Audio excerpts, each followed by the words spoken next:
Every so often, I sit back and I think, how effective is all of this? Videos, contacting news reporters, local legislation, what effect is that really having on Watchtower? And sometimes it's hard because we don't really know what those numbers exactly look like. But then Watchtower produces an article that they just did yesterday or the day before. And, yeah, I think it's pretty clear. We are having a big effect. Let's get into it.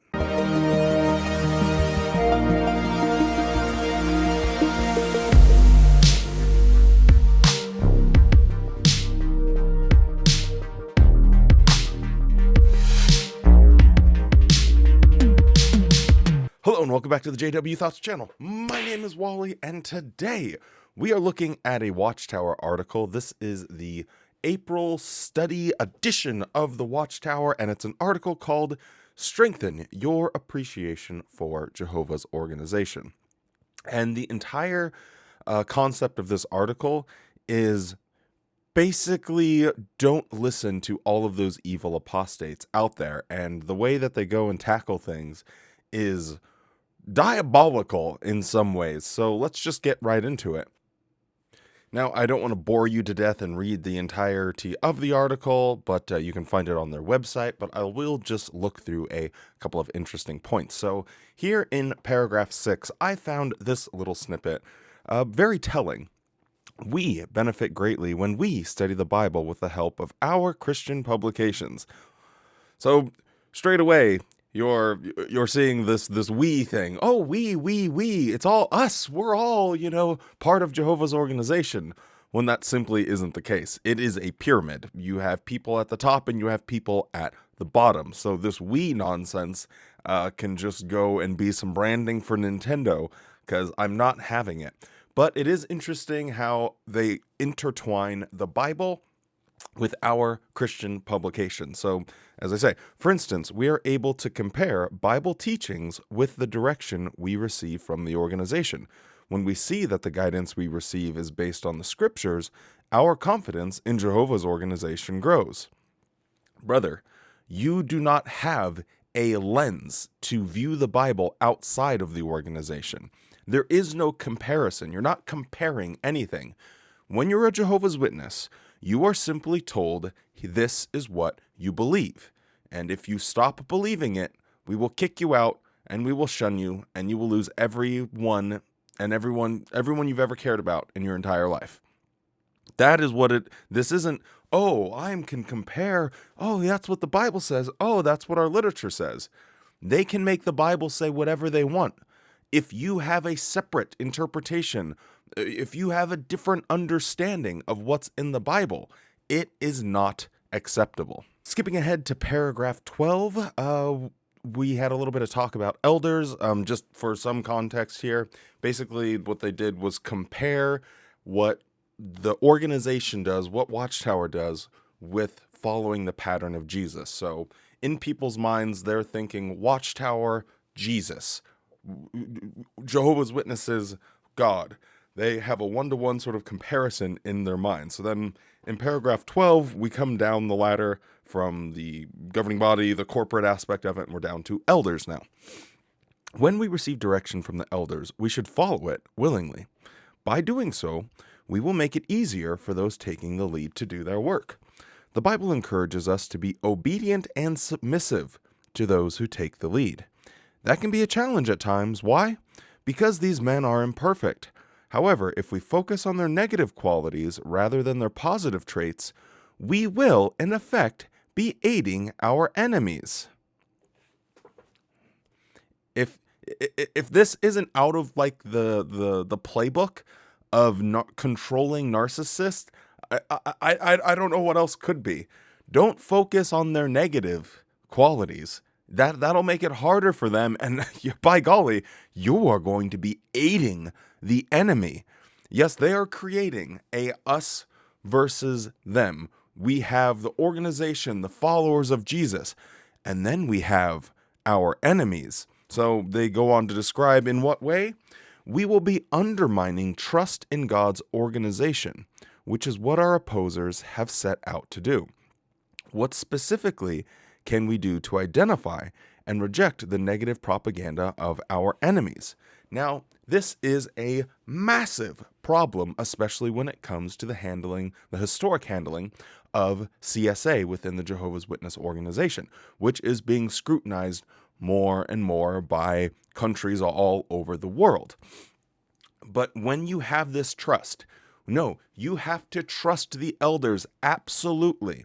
You cannot question them. If you question them, you will be undermining the organization and fueling our enemies. You're going to be aiding the enemy if you have any question of the elders. Obviously, this is a very dangerous way to look at things, because when you have that much power within an elders and you have someone that's corrupt, when you have someone that's going to misuse that power, misuse that trust, abuse that trust, especially when it comes to children, it's hard for me to take them seriously whenever they pop into a courtroom because they're in trouble and they are trying to tell the government, oh, people are free to leave. We don't exercise any control. We don't even really tell people what to do, honestly. I mean, it's just an open, free, hippie-style organization, if you ask me. And then you have articles like this that says unwavering trust, unwavering faith. Don't even focus on their negative. It's so manipulative in how they structure this. So just for the flow here, we have Jehovah, Jesus, organization, elders, good. Now, what are they going to say about propaganda and how we can identify this negative propaganda? Well, let's get into it. God's opposers try to put positive aspects of his organization in a negative light. For instance, we have learned from the scriptures that Jehovah expects his worshipers to be clean physically, morally, and spiritually. He requires that any who unrepentantly pursue a course of uncleanness be removed from the congregation. We adhere to that scriptural command, but our opposers try to use that against us by accusing us of being intolerant, judgmental, and unloving. So we'll be giving updates here in the next couple days about what's going on in Norway, but that's exactly what is going on. These opposers are pointing out that the disfellowshipping, especially of minors, or the baptizing of minors and then their subsequent disfellowshipping, is intolerant, is judgmental, and it is unloving. Watchtower itself knows this. Here is an article that they produced on how to end the silent treatment. So I find this fascinating, so we'll just go through it. How do two people who have vowed to love each other get to the point where they refuse to talk for hours or even days? At least we stopped fighting, they tell themselves. Still, the issue has not been resolved, and they both feel uncomfortable. Why it happens? Retaliation. Some spouses use silence as a form of revenge. For example, suppose a husband makes weekend plans without consulting his wife. When she finds out, she's angry and calls him inconsiderate. He responds by calling her oversensitive. The wife storms off and stews in silence. In effect, she is saying, "You hurt me, so I am going to hurt you back." Manipulation. Some use the silent treatment as a means to get what they want. For example, imagine that a husband and a wife plan a trip and the wife would like to take her parents along. The husband objects. "You're married to me, not your parents," he says. He then gives his wife the silent treatment, shunning her in the hopes that she will break down and concede to his wishes. Boy, howdy, the script writes itself. Shunning her in the hopes that she will break down and concede to his wishes. Watchtower understands what shunning does to people. They know full well that when people are shunned, that is a catalyst for them feeling so miserable that they end up crawling back to the organization, not because they think it's true, not because they want to be a Jehovah's Witness, but because, in Watchtower's own words, it is manipulation. They will do anything, even if it comes down to shunning people, in an effort to manipulate them to do what Watchtower wants. This is absolutely wild. I hope that this article stays up forever because it causes such a hilarious contradiction.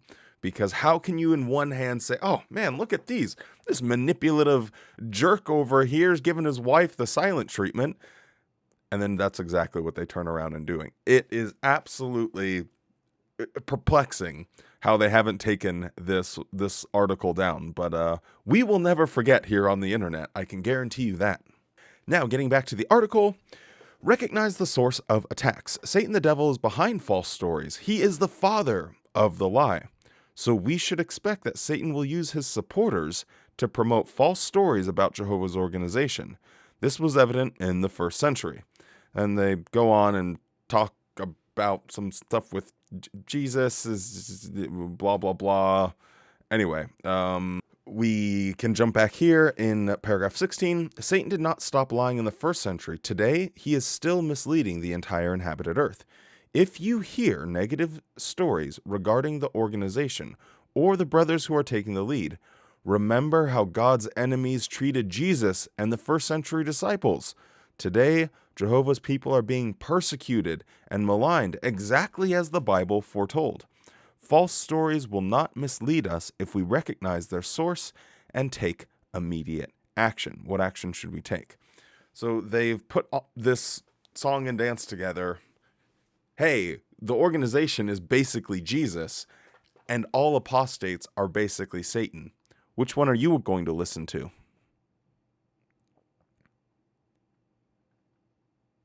And remember, at the core of all of this is that threat of shunning that exists, which doesn't give you a free choice. And when they say these negative stories, they make it sound like it's propaganda. But what are they talking about? Like, what can we get actual examples? Yes, there are apostates. I probably have gotten a few things wrong in my day, but does that mean, oh, you get one tiny little detail wrong and then boom, well, can't be trusted, nothing ever again? That's not the way the normal society works. You take things on a case-by-case basis, and if you get something wrong, recognize it, apologize, and everyone can just move on with their day. But I just want Watchtower to come out and say, give some examples. Oh, these are false stories. Well, how do you know they're false? Especially if you're not able to investigate them yourself. How do you know that this is a false story? What function, what method are you using to identify this as a false story? Well, I can tell you what this article is doing. It's telling people that anything negative must be false. That is the real message as we get through this whole thing will become loud and clear. Paragraph 17, the Apostle Paul gave clear instructions on what to do if we are exposed to false stories. He told Timothy to command certain ones not to pay attention to false stories. That is the most butchered scripture ever. And to reject irreverent false stories. Although a toddler might innocently pick up an object from the floor and put it in his mouth, a mature person who understands the danger would never do that. We reject false stories because we recognize the source of the information. We hold to the wholesome words of truth. So now, if you even listen to these false stories, not only are you aiding the enemy, you are now being an immature person. I mean, that's only what a toddler would do. Only a baby who with no brains whatsoever would listen to these false stories. So when people hear a negative news article about the organization and their handling of CSA, or when it comes to being deregistered as a religion, like in Norway, and you have reputable sources, people are going to think, oh, only a stupid baby that wants to support Satan would want to listen to these stories, because obviously they're false, because we know the source of them. But they never actually demonstrate why the information, why the stories is false. Give me an example. It's so infuriating because I know the effect of this, because when I have made any attempt to talk to witnesses like my family, they are the most annoyingly arrogant dummies in, like, it's infuriating to try and talk to a Jehovah's Witness because they have this, oh, you are just this stupid little toddler that can't think for himself, where I am on the side, I'm on God's side here. I am eating proper food that belongs to mature people. I'm being an intelligent person by putting my fingers in my ear and not even listening to anything. Watchtower telling people to do that, it's a really smart way to keep people indoctrinated. I'm not going to lie. This one is very effective, because when people just refuse to listen because they don't want to be seen as a weak little baby toddler Satan follower, it's almost impossible to break that barrier down. I say almost impossible because I'm of the firm belief that given enough time and someone that's willing to engage with you, I think you can get people to wake up. But that's for a different time. So let's finish off this article before this video gets too long. So we have this little chart here with this picture. Don't listen to the man with a microphone. Don't listen to the JW stickers. Oh, don't look at emails. Don't look, even your mail could be dangerous. So it's pretty funny because this is all the things that we do. We make videos, we send emails, we make stickers and stuff like that. So pretty good stuff. Anyway, how to react to false stories. So now you need a lesson on how to react. So now we're working on controlling people's reactions to these. False stories can come from well-meaning friends who unwisely pass along reports that are not verified. They can also come from unsolicited emails, or they can come from apostates whom we might meet in the ministry, but who may try to hide their true intentions. I wonder who would do that. That's good stuff. 1. Ask your friend how he verified that the story came from a reliable source. If he has not verified it, reject the message and do not pass it on. Do the exact same thing with Watchtower. Verify that the information is correct. If Watchtower wants to play that game, perfect. If you do pass something on to a Jehovah's Witness and they reject it, and because like, well, you can't verify that that's true, say, perfect. So how do you verify that yours is true? Oh, because it's from Watchtower. That's not verifying something's true, you dummy. 2. Unsolicited emails containing spectacular stories about Jehovah's people. Sometimes these emails may appear to come from a friend's email address. Check with your friend to make sure that he sent it and that he has verified the source. If he did not send it or has not verified it, delete it. I like how they talk about, oh, these spectacular stories. They want people to see something about Jehovah's Witnesses covering child abuse and people to think that's a spectacular story, instead of doing the normal thing, the proper thing of saying, wait, is the organization covering over these things? It's teaching people to have a reaction and not ask any questions. And then 3, apostates who disguise themselves or disguise their identity by pretending to be interested in our message. If their comments become increasingly derogatory about the organization, or if they try to give you information from apostate sources, respectfully end the conversation. What are these apostate sources? When talking with Jehovah's Witnesses, I think most of us take the approach of, let's look at what Watchtower has said itself, and then apply critical thinking to that, and ask ourselves if it holds up. And if it doesn't, you reject it. It's plain and simple. There's not these apostate sources that make things up.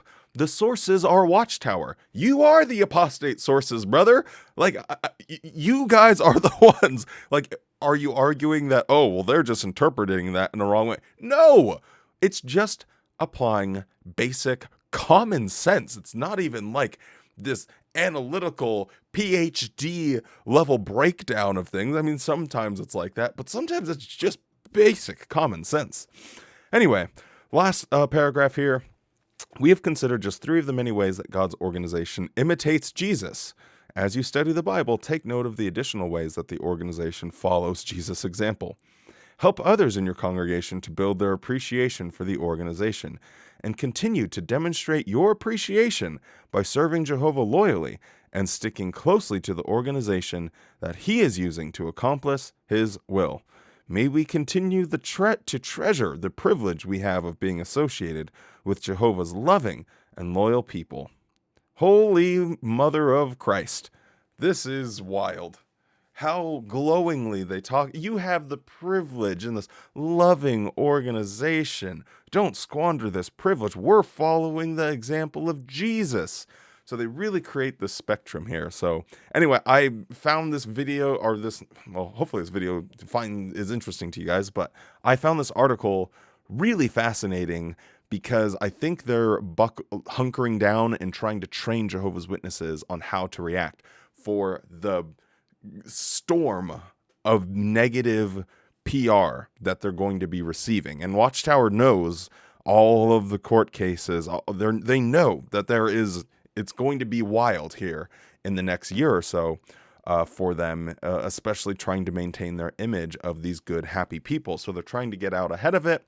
But the way to get out ahead of it is to be truthful and honest with people, because that will give them more like trust in you. Okay, well, you were honest and you came forth with the information. You told us what's really going on. This tactic of trying to hide it or just tell people not to listen to it isn't going to work. So anyway, that's all I got for you today. If you're still around, don't forget to drop a like on the video and subscribe to the channel. With all of that being said, stay safe, be kind, and show yourself the same kindness that you show to others. And with that, hopefully you have a good-ass day. And if you have a good-ass day, maybe my heater will work soon and I won't be freezing cold. Anyway, bye.